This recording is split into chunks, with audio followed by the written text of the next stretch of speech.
Boston Dynamics has officially pushed Atlas into a completely new era. For years, Atlas was known as the internet's favorite stunt robot, flipping, dancing, and going viral with insane movement demos. But now the company is showing something far more important: real industrial work.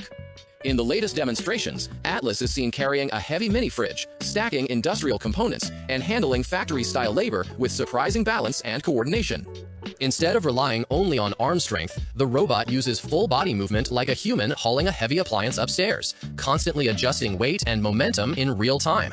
The biggest breakthrough may actually be the learning system behind it. Atlas trains through reinforcement learning, running millions of simulations until it discovers stable movement strategies on its own.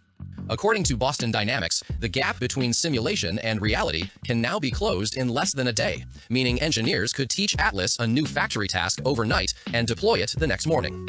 The hardware also received a major redesign, replacing the older hydraulic system with electric actuators that reduce maintenance and complexity while allowing smoother motion and even full rotational movement in the joints. This is all leading toward Boston Dynamics' partnership with Hyundai, where the first real deployments are expected in Georgia by 2026. But the competition is getting brutal. Figure A already has humanoid robots working inside BMW facilities, while Tesla continues pushing Optimus toward mass production at a much cheaper price. Atlas may currently cost over $100,000 per unit, making it more suited for massive automotive companies rather than smaller businesses. Still, this moment feels different. Humanoid robots are no longer experimental tech demos. They are rapidly becoming actual workers, and the race to dominate the future factory floor has officially begun.